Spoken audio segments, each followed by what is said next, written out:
Hi, I'm Dr. Ellen, the Midlife Whisperer, and I hear you and I've got you. Think of me as the one-stop shop for all your midlife needs. I'm a psychologist, registered dietitian, nutritionist, board-certified health and wellness coach, and mindful self-compassion teacher. I'm also an author and podcast host with over 30 years of experience empowering midlife women.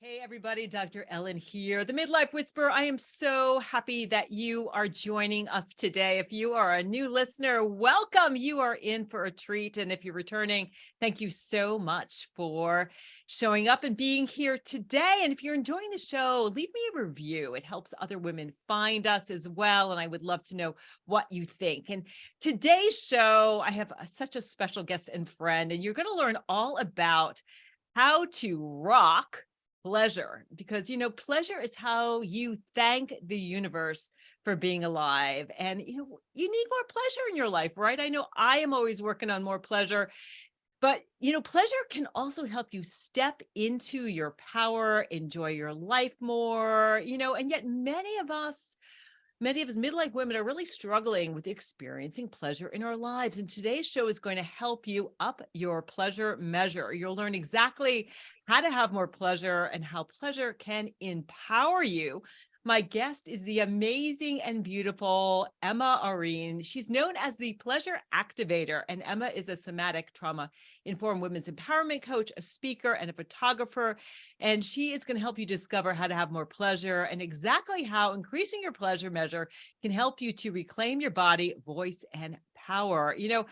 I was thinking about this show and thinking about how we normally think about pleasure. And the two areas that come up, of course, are food and sex.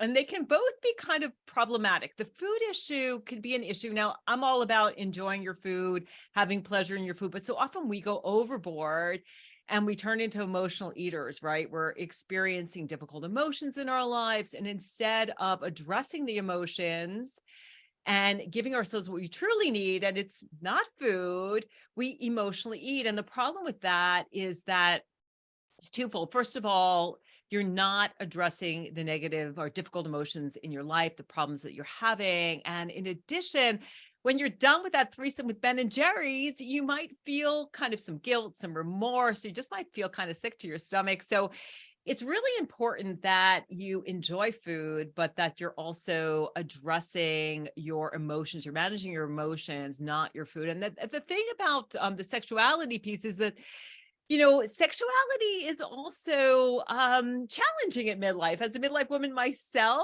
we get a little dry down there. We need some help. I personally have really enjoyed topical estradiol has helped me a tremendous amount. Lubrication is super great. Having a understanding partner who really understands giving you pleasure or giving yourself pleasure, understanding what works for you, but also being okay too with, at midlife, you might not be experiencing the same level of desire.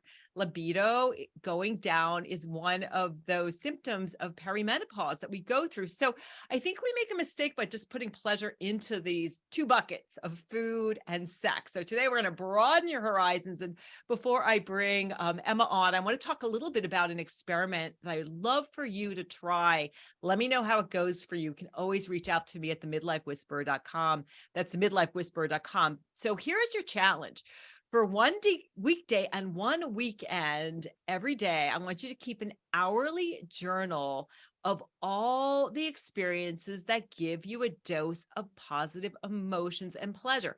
Savor the good in your life. So set your phone alarm to beep every hour so you can check in and think, wow, I just enjoyed that sip of tea, or I'm enjoying the sunshine on my face, or my gosh, it was so nice to wake up this morning with these beautiful linens, or I'm using essential oils today and I love the way that they smell. So it's really about savoring the good, counting everything and anything, and paying particular attention to sensory events.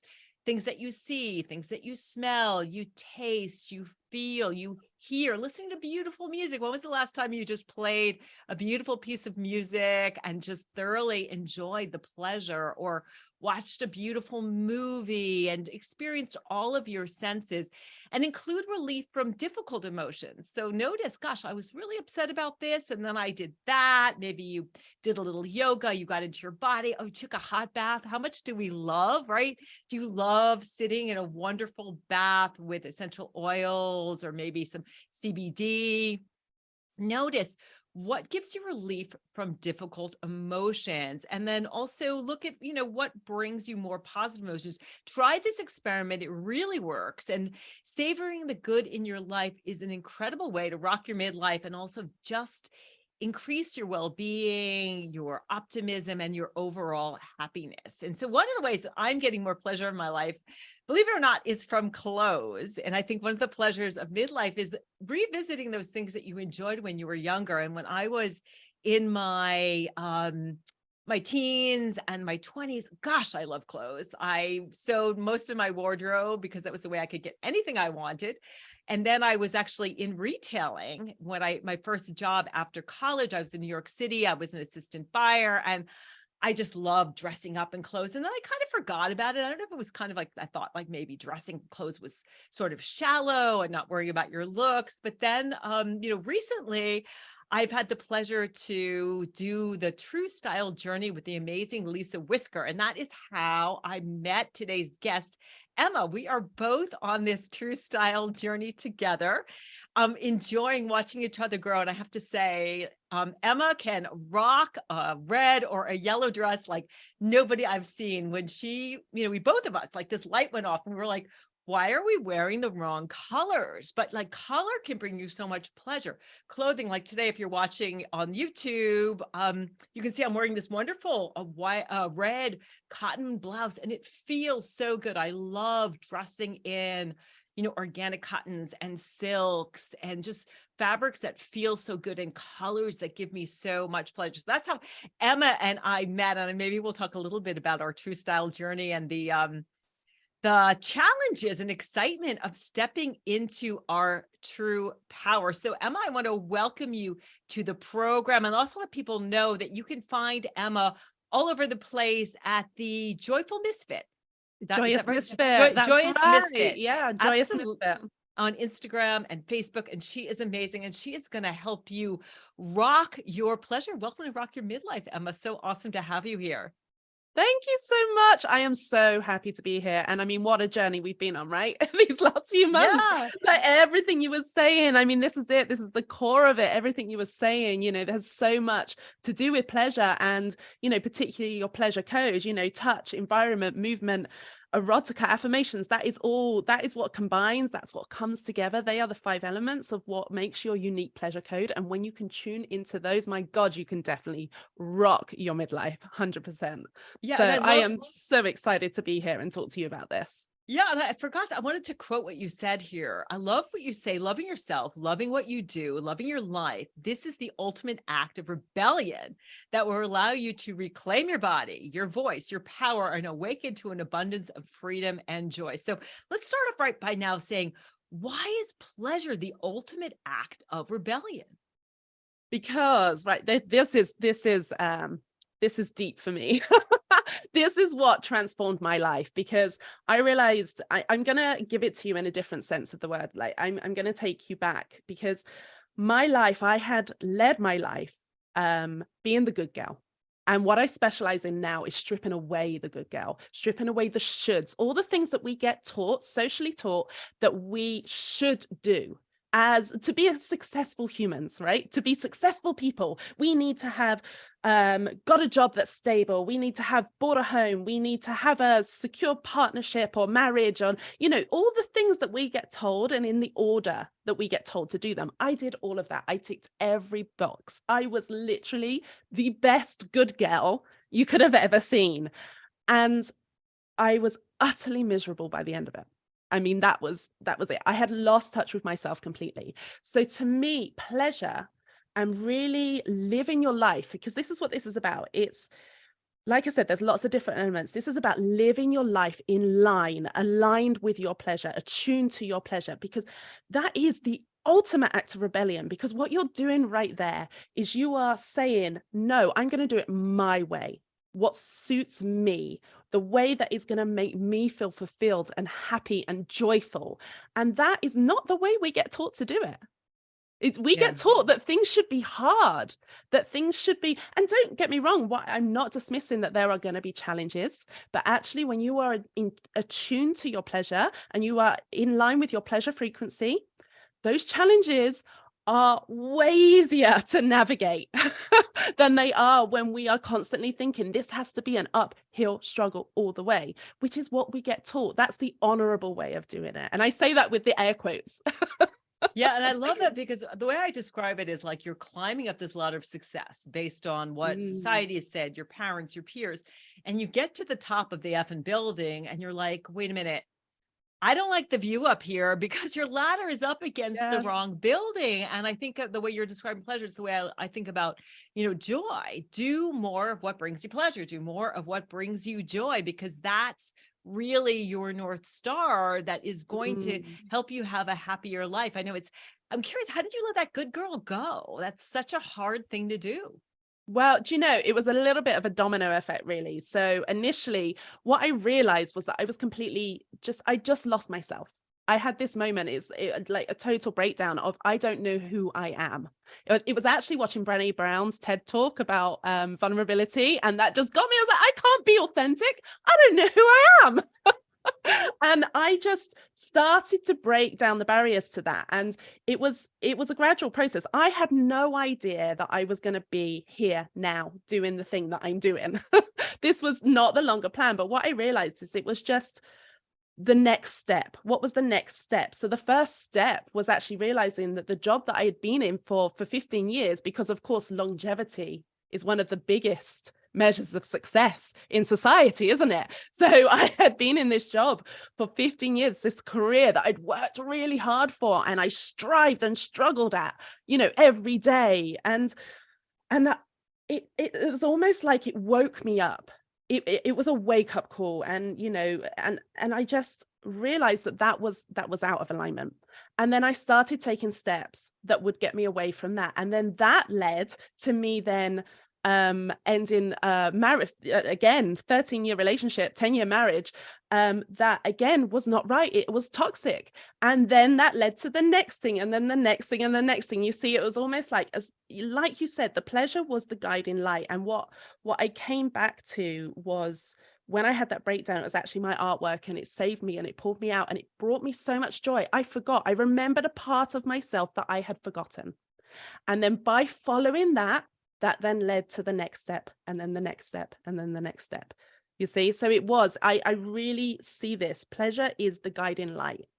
It's a domino effect, which is amazing. I'd say I left a 25-year marriage, which was sort of the thing that I needed to do. And boy, did I flounder for a while. And I think the cool thing is that for both of us is that we're showing up as the butterfly, right? In terms of finally coming out with our true style. For me, I know I've been kind of hesitating and hiding, and I've got the people pleaser of staying really small and hidden. And now I love the way that we're showing up as our true selves, because we've been following this pleasure principle. So if you're listening, the thing to do is figure out what lights me up, what brings me joy. And let's talk about what pleasure exactly is, so people can really figure out, how do I have more pleasure in my life?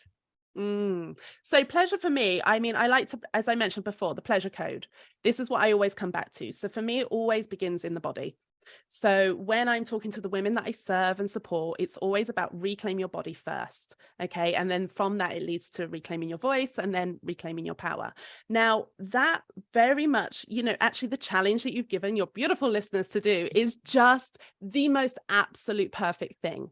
So one of the first element of the pleasure code is touch. So how do things physically feel on your body? And I think what we realize, we go through life, our day, on autopilot, and we forget to really take notice. Now, obviously, you are on the True Style journey with me. And one of the things that came through as an example for that was when I was doing my style mantra and looking at that, I realized that materials played a huge part in the way I felt on a day-to-day basis. So unless I am wearing the right material that feels in the right way on my skin, has the right weight, is the right, kind of fitness to it, like the flow, it has to feel kind of silky and soft. But that physical feeling on your skin is the very first step to this. So come back to you, come back to paying attention. What are you putting on your skin?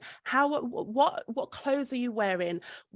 How does your hair feel against you? All the little tiny things, like even like the weight of, say you wear earrings or a necklace, like I quite like a long weighty necklace, and it's just literally feeling it on your skin. And I'm afraid, ladies, that does also mean coming back to self-touch as well, and exploring your body, because I think particularly as you get older, especially once you've had children, you lose that kind of privacy, and then it's actually, you can forget that you can gain that back as the children get older and you get more space, and you can gain that back and take the time to explore your body again. You were saying that particularly like perimenopause, menopause, it brings up all sorts of symptoms that we, don't expect. And then the way to start kind of reigniting that again is coming back to touch. Okay, coming back to exploring your physical body, exploring your skin. What are you putting on it? How are you treating yourself? Basically, how are you treating yourself? And you need to be the one that is showing up and treating yourself in the most beautiful way and enjoying the physicality of yourself first. Yeah. And that in itself can really calm your nervous system in a lot of ways. A lot of people do tapping, for example, and things like that. Shaking is an automatic response. And then there's just like stroking. Like, how often have you sat there and actually just like stroking the palm of your hand is just one of the most glorious feelings. And it's something that we're so rough every day, we forget because we're on autopilot. Yeah, So and we're able to actually generate oxytocin, which is the mammalian chemical of care and connection, when we touch ourselves. And I love what you're saying about, touching, being in your body. And, if you're listening, I think it's really hard because we have been taught that our bodies are supposed to be a certain way. We're supposed to be thin and we're supposed to be young. And, of course, as you're going through menopause, right?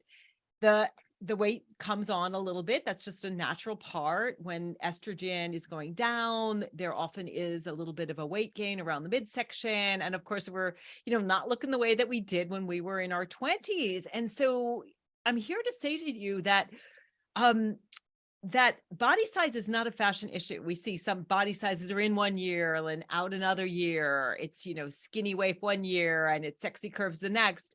And I think what's been so empowering for us on this journey and in general is just to accept your body as it is and understand that your body is an instrument, not an ornament. And it's 32 trillion cells keeping you alive. And you can start by loving your body, by touching it, by taking a soothing bath, by getting a massage, by doing that self-touch, buy some beautiful oil and touch yourself. So I love that, just to let go of the shoulds of my body needs to be a certain way to be acceptable, and just get into the pleasure of being in your body. Yeah, that's it. I mean, exactly. You've got to treat yourself that way. And actually, do you know the great thing about this is, particularly if you have a partner, get them involved in this. Believe me, they are going to be all in.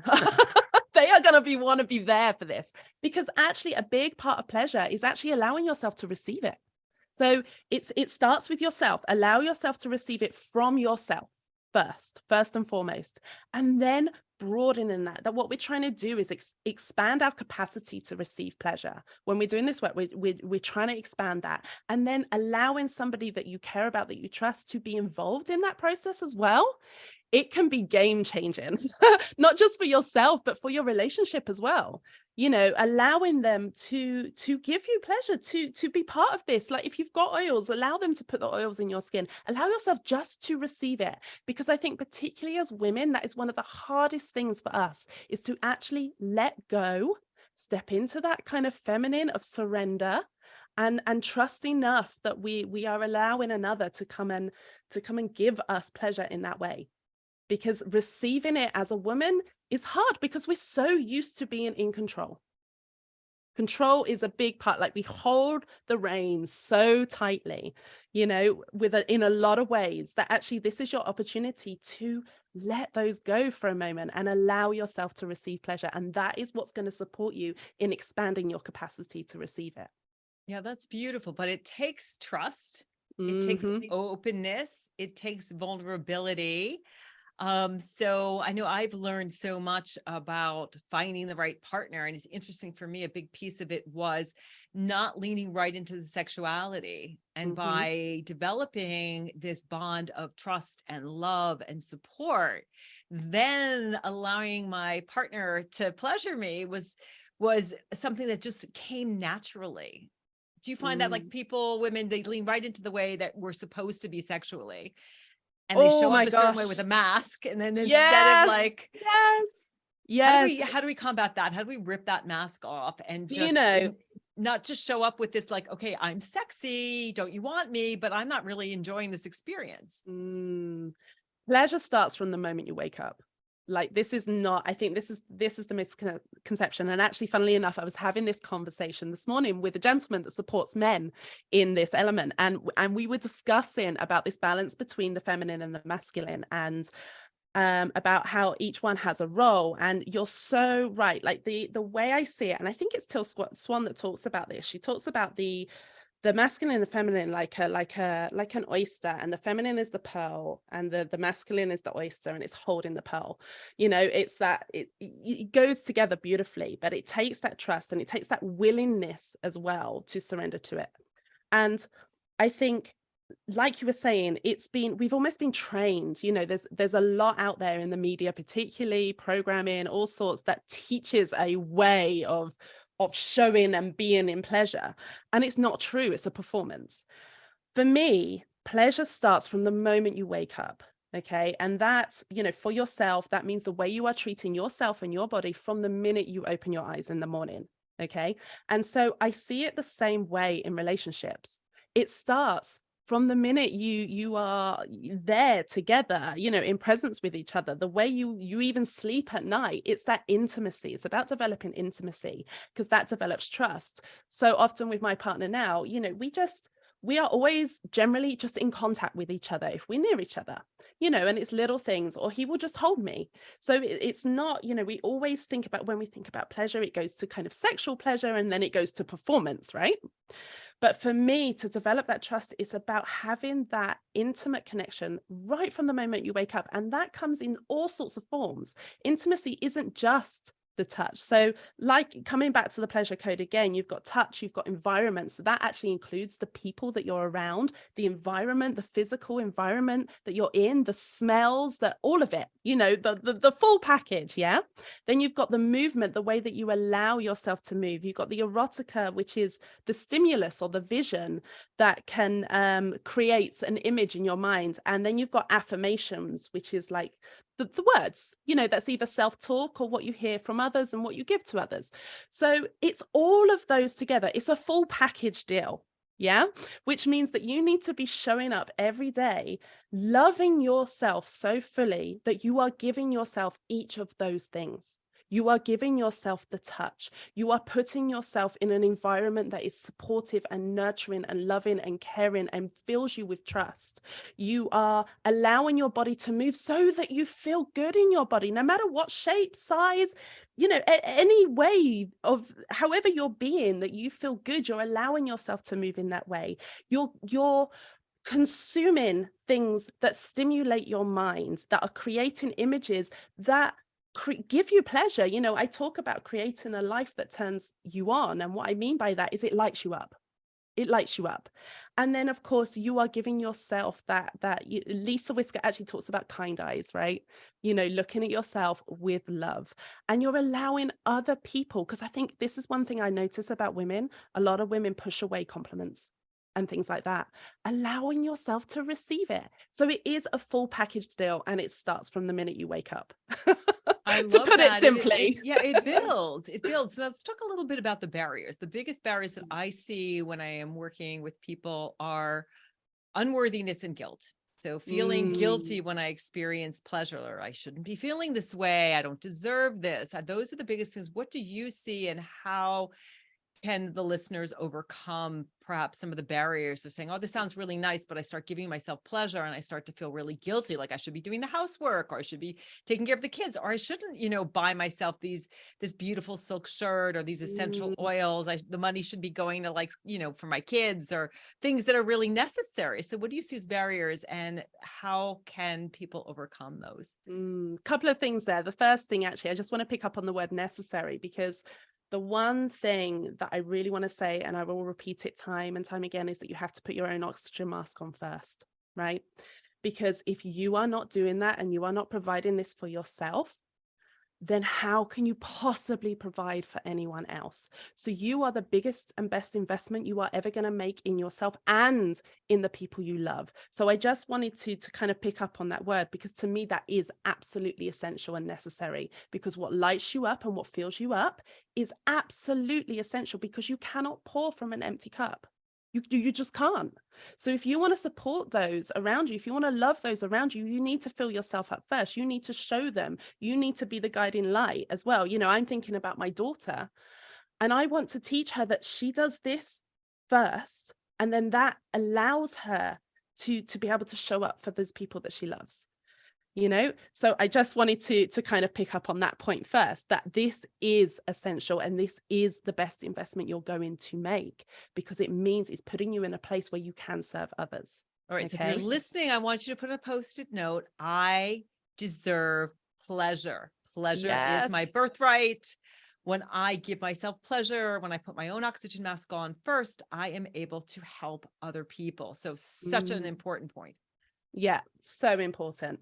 I think the second part to this is radical self-awareness. It really comes back to, okay, if I'm feeling guilty, that means tracking back, where is this feeling coming from? Okay, because if you can actually get to the root, to the core of where this feeling is actually stemming from in the first place. So what I would actually advise is that each time these feelings come up, and it's totally up to you the way that you do it. A lot of people like journaling, for example. Write it down, put it down. What is it that's coming up, and where is it coming from? And see if you can start tracking it back, and the more you dive into this, and this does take kind of a deep dive. So it just starts by being aware. Just starts by noticing it first, noticing it, and noticing not only what the feeling is, but also what's triggering it. And then once you've got both of those things, notice it each time that's coming up and start tracking back. Where is this coming from? Where is this coming from? Be curious. That's what it's like, your little investigators into yourself, into your inner self. Be really, really curious, because often what happens is as we go through life and experience life, and there's lots of mini and sometimes major traumas that we experience, we develop protector parts. And those protector parts are the ones that are showing up going, you don't deserve this. You don't deserve this. And the key to allowing your protector part to kind of step down is, first of all, by absolutely loving it, because it's understanding that that part of you is shown up to keep you safe. So even though it's feeling like, oh, this is like so hard, a lot of people instantly, oh, I hate this part of myself, I don't allow it. What I want you to do is just have a little slight shift of your perspective of that, because that part that's showing up for you has been developed, has been created by yourself to protect you. So show it a whole lot of love, rather than berating yourself. Oh, I'm rubbish at this, which is so common, right? This kind of inner dialogue this is so common. This is why affirmations is such a key part of the pleasure code. But come back to that. What's causing it? What's triggered it? And start getting to the root of what it actually is, because it's actually only by doing that, only by understanding yourself, that you get to release it. And those protector parts, they may never completely disappear. I think this is the other thing, is people think, oh no, that's it, I've let it go, it's gone forever. There may well be challenges in the future and it brings it up. But the thing is, the difference is you are aware of it, and you can also see it with absolute love. Oh, thank you. It's like fear. Thank you so much for showing up. Elizabeth Gilbert does a beautiful exercise where she writes the letter to fear. So that fear writes a letter to her first. I am your fear. So dear Emma, I am your fear, and I want to tell you, and let your fear just write out, write it all out. What is it that you fear? And then you get to reply. And it's, as she puts so beautifully, I think it's from Big Magic, actually, her book, Big Magic, is that you feel like it's going to go on forever, but it's not. It's actually only 2 or 3 things usually. So it's actually about releasing it, letting it out of your system, get it out of your mind onto paper or whatever way that you want to do it. Release it out, and then you actually get to develop this understanding of yourself. And that's actually when you start releasing a lot of Yeah, it. that's brilliant. It's you name it, you tame it, and you feel it, you heal it. And as Elizabeth Mm, Gilbert says, fear, you can ride in the car, but take the back seat, you don't get to drive. And when we yes. bring that awareness and we understand that this is normal, our brains are programmed to keep us safe. So these helper parts, I use something called internal family systems, these parts of ourselves, whether it's guilt or shame or unworthiness, these things show up to try to keep us safe. Might have shown up when you were 4 or 5 years old and you were enjoying playing, dancing, experiencing some pleasure, and your mom's like, stop that right now, you need to stay quiet, whatever the reasons, your dad's coming home or whatever it was. So you learn that like it's not okay, but by giving voice to these parts, journaling and loving these parts and understanding, thanking them, thank you for keeping me safe, but I'm good. I like to give the part another chore, another thing to do. So it's like, well, Mm, if I'm really in some danger here, you let me know. Just give it another, or every time it shows up, use it as an opportunity to give yourself a little compassion, hand on heart. Like, oh, I'm suffering a little bit right now. I'm trying to do this nice thing for myself because I heard this podcast and I want more pleasure and more joy and more empowerment in my life. But it's a little hard for me. It's a little confusing. So I'm just like, okay, I'm accepting what is, and I'm loving myself, and you will eventually heal. I know my triggers are so much less than they used to be. So we have a couple minutes left. I'm wondering if we can brainstorm a little bit about, well, what brings you the most pleasure? For me, oh my gosh, playing music and dancing. To me, dance is a metaphor for joy. When I feel like dancing, everything is right in my life. I get so much pleasure mm. from, especially if I can do it outside. And if you've been listening, I just bought a place in Costa Rica, like outside, being in the sunshine, swimming. Oh my goodness. And snorkeling, and just, I love being with people. And I do love a great meal, and cooking brings me so much pleasure. But that's what brings you pleasure. Just Oh my brainstorming a little gosh, bit. so many things. Yeah, dancing is one of the key ones for me, hugely. And and this is the movement here, isn't it? And I think it's the joy with the music and feeling the beat through your body, because I think it ticks off so many different things. You're feeling the beat, you're feeling the movement, you're feeling it all. To me, one of the biggest things that brings me joy is creation. And, a lot of people think with creativity, they instantly think art, but it's not just art. It's creating like ideas and allowing them to flow. And then, putting together, it might be content, it might be something from the beautiful women that are in my coaching program, whatever it is, just creating, allowing my imagination to go wild. And I agree with you about the sunshine. Just every time, particularly sunshine and water together, and the reflections of the water on the sunshine. And I think this is part of the simple pleasures, right? Looking for those. And I think your challenge is beautiful, because it's going to bring you back to that and noticing that. And I mean, particularly every hour, it's just one day where you have to do this, you could even do it on your phone, couldn't you? And coming back to that and just noticing things like that, because they are the things that actually can really lift your spirit a Yeah, lot. that's brilliant. And also, it doesn't have to cost anything. For me, Mm, I love smells. When I was in Costa Rica, the smell of yang yang, that mm. wonderful essential oil. It's YLANG. I don't know if I'm pronouncing it right. That, or now that I'm back in Vermont, the flowers are starting to bloom all around, the sounds of the birds. And another thing that's awesome is visualization. If you're like really stretching, like, I don't know where there's pleasure in my life, remember a time in your life where you experienced a ton of pleasure. Maybe it was walking to a bakery and smelling that incredible smell of baking bread, or you remember being on the beach in the sunshine, even though it's gray where you are. Your brain doesn't know the difference between your imagination and it really happening. And so by spending a few minutes every day visualizing a time where you were experiencing beautiful pleasure, it will help ignite that. And I love what you said too. First thing in the morning, like I spend a few moments when I wake up in the morning, just experiencing, oh my goodness, my bed is so comfortable. I have such a beautiful Yes. bed and beautiful bed linens. And I spray my sheets with a little bit of lavender oil, and just experiencing the pleasure. And These days, my dog jumps in bed with us, and Rosie is just, our pets, right? Isn't it pleasurable to cuddle with our pets and just feeling safe and warm and protected, and just dive into those things that just give you so much joy and pleasure. So you've given me so much joy and pleasure today, Emma. I can't wait for us to meet. I'm going to London in the end of May. If you are listening and want to catch me, I'm going to be speaking at the Body, Mind, Heart London Wellbeing Festival on Saturday, the 27th at noontime. So if you are listening and you want to check me out, if you live in the UK, live near London, check me out. Emma and I are going to do a little bit of pleasure shopping, right? And experience that. And if you want to reach out to me, it's the midlifewhisperer.com. That's the midlifewhisperer.com. Emma, where again can people find you? So you can find me on all the platforms at Joyous Misfit.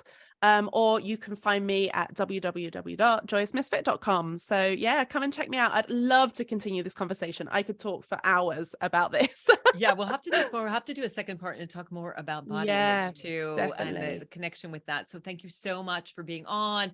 Thank you all so much for being here. If you've enjoyed today's show, do leave me a review. I would love to know what you think, the kind of guests you want to hear. And again, you can reach out to me at the midlifewhisperer.com. That's the midlifewhisperer.com.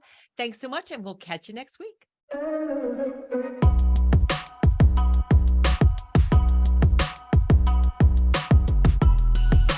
Midlife can be challenging. You may be sandwiched between growing kids and aging parents, dealing with menopause or a health issue, and trying to find work-life balance. Or maybe your life looks good on the outside, but inside you're feeling stuck and wondering how to get your confidence, energy, and joy back. Hi, I'm Dr. Ellen, the Midlife Whisperer, and I hear you and I've got you. Think of me as the one-stop shop for all your midlife needs. I'm a psychologist, registered dietitian, nutritionist, board-certified health and wellness coach, and mindful self-compassion teacher. I'm also an author and podcast host with over 30 years of experience empowering midlife women. I provide inspiration and wisdom to help you transform your health, your mindset, your relationships, and your life so you can rock midlife.